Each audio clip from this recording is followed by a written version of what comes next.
Okay, so I am in my classroom stream.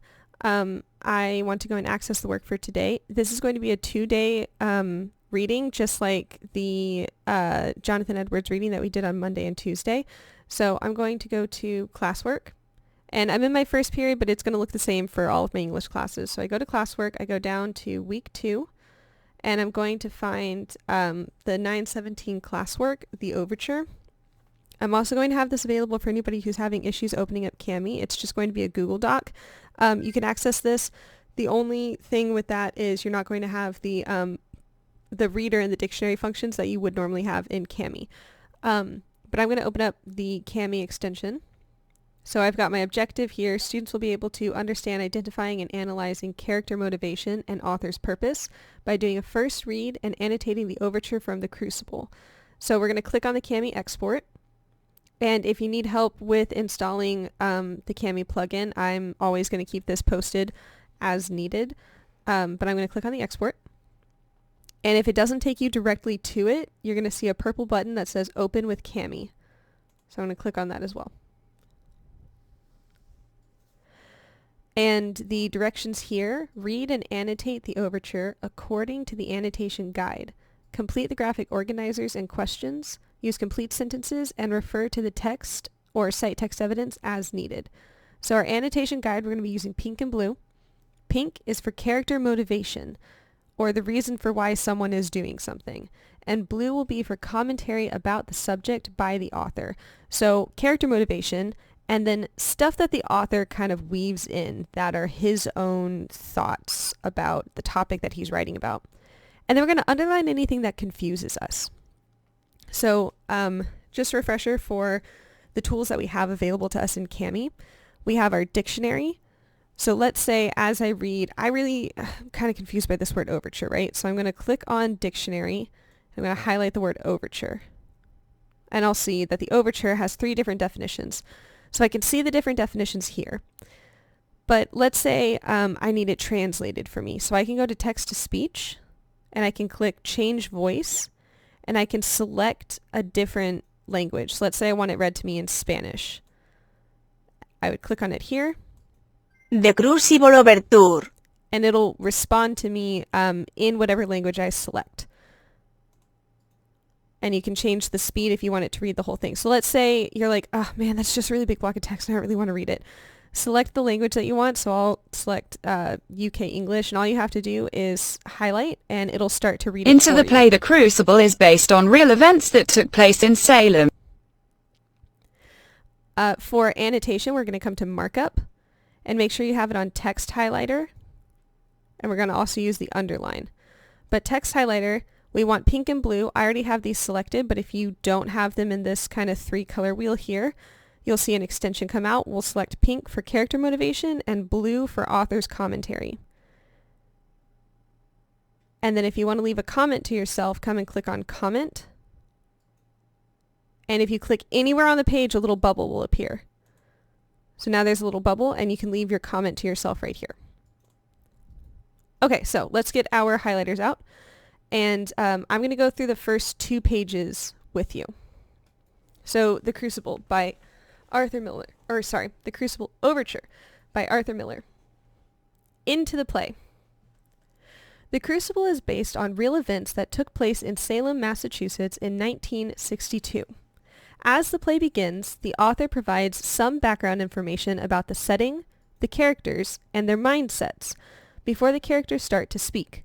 The author also draws some comparisons between the events in Salem and the events of the 1950s when he was writing this play.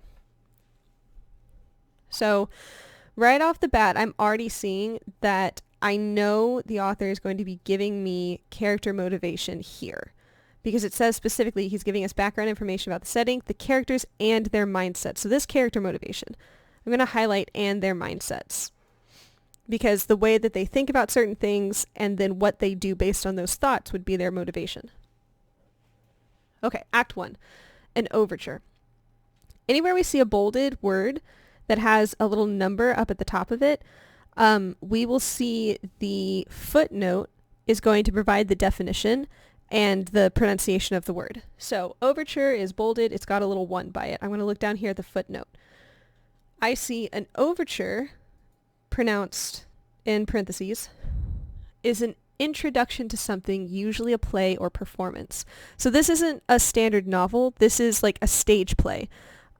We will be reading what's going to look kind of like a script. So we have the definition for overture right here. In fact, I'm going to highlight that in yellow, and I'm going to highlight the word that it came from in yellow, so I know that these two match each other. Okay, let me get my pink or my blue. Paragraph 1. A small upper bedroom in the home of Reverend Samuel Parris, Salem, Massachusetts, in the spring of the year 1692. There is a narrow window at the left. Through its leaded panes, the morning sunlight streams. A candle still burns near the bed, which is at the right. A chest, a chair, and a small table are the other furnishings. At the back, a door opens, and on the landing of a stairway to the ground floor. The room gives off an air of clean spareness. The roof rafters are exposed, and the wood colors are raw and unmellowed. So I see 2 of these highlighted vocab words, so I'm going to, just for my own sake, before I even finish this page, I see 1, 2, 3, 4 more. So I'm going to go ahead and highlight these all in yellow, because that helps my brain remember, okay, that is a vocab term. I'm going to come down here. Spareness means without extra, so something not fancy. Wood that is unmellowed, has not aged, it's pale looking. Inert means to lay still, to be unmoving. Villainous, right here in paragraph 4, villainous is a person that is evil, like a villain. To be persecuted, again in paragraph 4 right here, is to be harassed. And to be bidden is to be told or ordered to do something. So let's go through here. Let's see if in paragraph 3, 4, and 5 we can find some character motivation or some comments from Arthur Miller. Paragraph 3. As the curtain rises, Reverend Parris is discovered kneeling beside the bed, evidently in prayer. His daughter, Betty Parris, aged 10, is lying on the bed inert. So I see his motivation. I know he's a reverend because that's his title, and he's kneeling beside the bed. So I'm going to highlight this in pink because I see some character motivation. I know he's a reverend. I know he's concerned about his daughter, Betty, so he's praying. His motivation behind praying would be he's a Puritan, he's a reverend, so he's a church leader, and he's concerned for his daughter because she's laying on the bed inert. I know inert means to lay still or be unmoving, so she must be sick or stricken with something. Paragraph 4. At the time of these events, Parris was in his middle 40s. In history, he cut a villainous path, and there is very little good to be said for him. He believed he was being persecuted wherever he went, despite his best efforts to win people and God to his side. In meeting, he felt insulted if someone rose to shut the door without first asking his permission. He was a widower, with no interest in children or talent with them. He regarded them as young adults, and until this staged crisis, he, like the rest of Salem, never conceived that the children were anything but thankful for being permitted to walk straight, eyes slightly lowered, arms at the side, and mouths shut until bidden to speak.